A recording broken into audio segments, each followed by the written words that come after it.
안녕하세요. 사용자 중심 디자인입니다.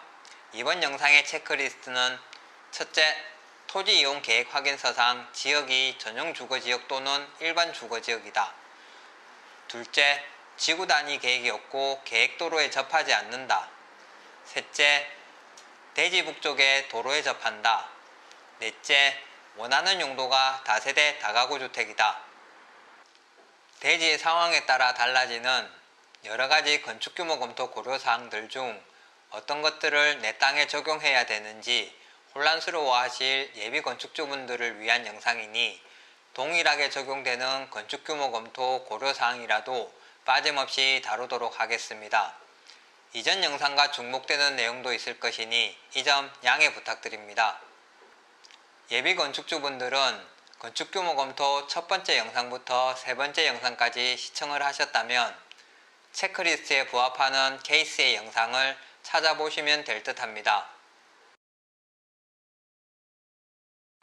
케이스별 건축규모 검토에 사용하기 위해 새로운 대지를 가져왔습니다. 북측 2에서 3m 도로, 남측 6m 도로, 동서측 인접대지에 접하는 대지입니다. 저번 영상에서 그려보신 대지 형상에 기본적인 조건을 적어줍니다.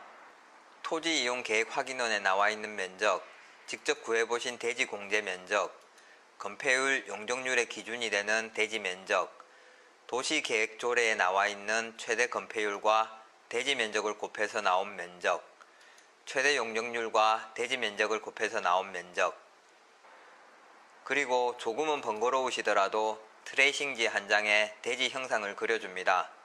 방위표도 그려주시고요. 이번 영상에 적용될 건축규모 검토 고려사항은 정북 1조 대지 내공지입니다. 정북 1조 건축 한계선에 대해 알아보겠습니다.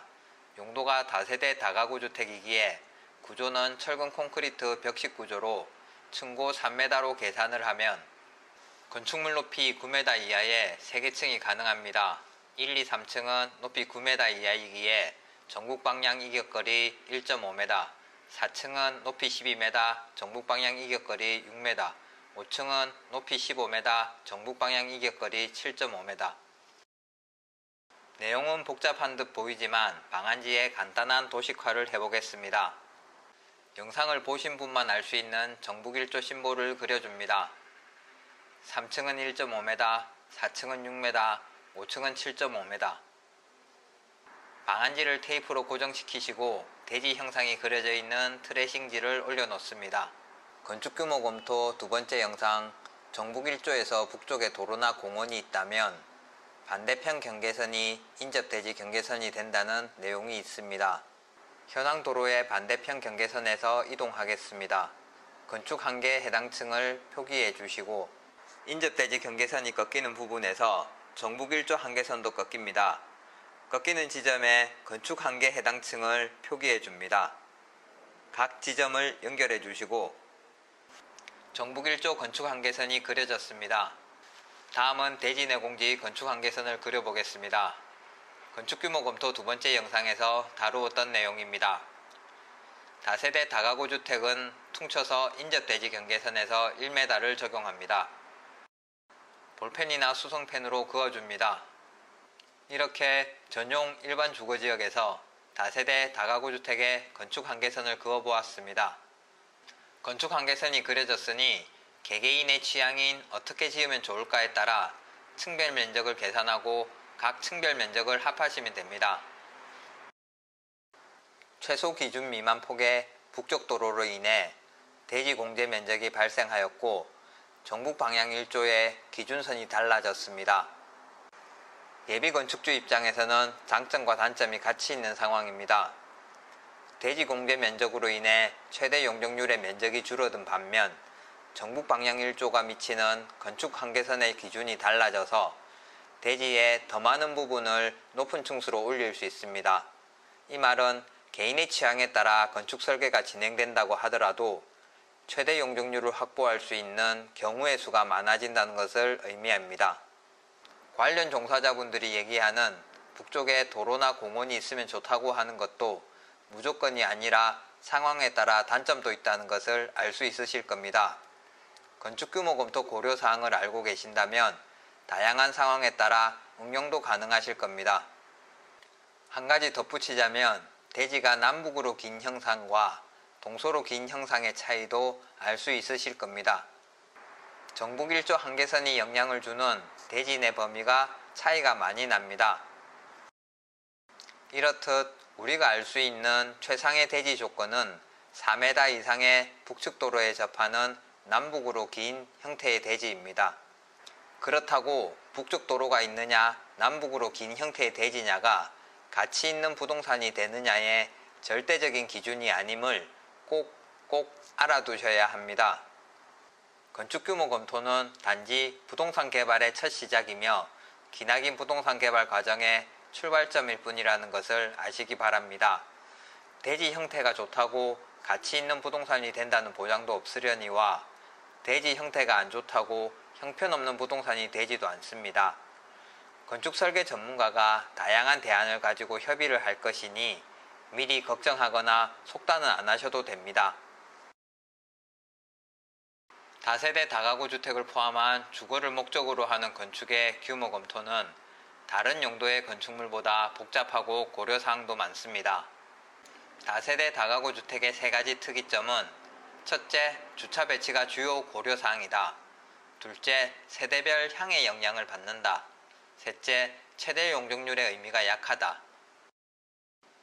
다세대 다가구 주택에서는 정북 1조 대지 내 공지 규정에 의한 건축규모 검토 후 주차장을 배치해봐야 합니다.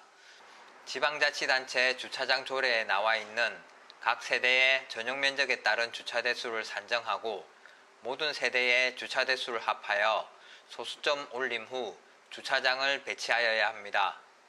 그리고 주차 대수에 따라 배치할 수 있는 형태가 다릅니다. 말로만 들어도 머리 아프실 겁니다. 소규모 부동산 개발에 적용 가능한 전면 도로를 활용한 병렬 주차 방식이 배치 가능한지 우선 검토해 보시고 건축 설계 전문가와 협의하시는 것을 추천합니다. 전면 도로를 활용한 병렬 주차 방식을 방안지에 그려보겠습니다. 내 땅에 들어갈 수 있는지 확인합니다. 5대 주차 대수는 지방자치단체 주차장 조례에 따라 다르지만 원룸에서 거실 없는 투룸은 세대당 0.5대로 계산하여 10세대, 거실이 있는 큰 투룸에서 작은 3룸은 세대당 0.7대로 계산하여 7세대, 큰 3룸은 세대당 1대로 계산하여 5세대가 가능합니다. 조망의 장점이 없는 북향 또는 서양인 거실, 방이 좋지 않다는 것은 아실 겁니다. 자세한 내용은 다음 영상에서 다룰 기회가 있을 것입니다. 각 세대에 비교적 균등한 향의 건물을 설계하다 보면 평면 구성에 제약이 있습니다. 이로 인해 건축 가능 영역 전체를 활용할 수 없는 경우가 생깁니다. 결국 북향과 서양에는 비교적 자연채광, 자연환기의 중요도가 낮은 공간이 배치되거나 주거 환경에 좋지 않은 북향, 서양의 세대가 계획되어 분양이나 임대에 어려움을 겪는 경우가 생깁니다. 발코니 확장도 들어보셨을 겁니다. 발코니는 서비스 면적으로 분류되어 용적률 산정에 포함되지 않지만 내부 공간으로 활용이 가능합니다. 주택 건축의 최대 메리트입니다. 건축규모 관련 법규, 주차 대수 등 법 규정을 만족하고 발코니 확장을 잘 활용하신다면 최대 용적률을 훨씬 초과하는 면적의 건축이 가능합니다. 그만큼 사업성에 긍정적 영향을 줍니다. 하지만 말처럼 쉽지 않은 게 주차 대수가 다른 용도의 건물보다 엄격하고 계획상 각 세대의 향이 중요 요인이기 때문입니다. 다가구 다세대 주택의 특이점으로 인해 건축규모 검토 단계에서부터 다르게 접근하여야 합니다. 지하주차나 기계식 주차가 없다는 전제하에 우선 건축 가능 영역을 구해보신 후 1층 부분은 주차장과 여유가 있다면 근린생활시설을 설치하시고 2층부터 세대를 배치합니다. 1층에 설치 가능한 주차 대수에 따라 세대 타입과 세대수를 정하시면 됩니다. 추후 건축 설계가 진행되어 건축 개요상 최대 용적률에 못 미치는 용적률이 나오더라도 다세대 다가구 주택의 특이점을 아신다면 왜 그렇게 될 수밖에 없는지 이해하실 겁니다. 이상으로 전용주거지역, 일반주거지역의 북측 도로에 접하는 대지 현황에서 다세대주택, 다가구주택을 건축하실 때 건축규모 검토를 예비건축주분들이 직접 그려볼 수 있는 길잡이 영상이었습니다. 영상이 마음에 드신다면 구독, 좋아요 부탁드립니다. 시청해주셔서 감사합니다.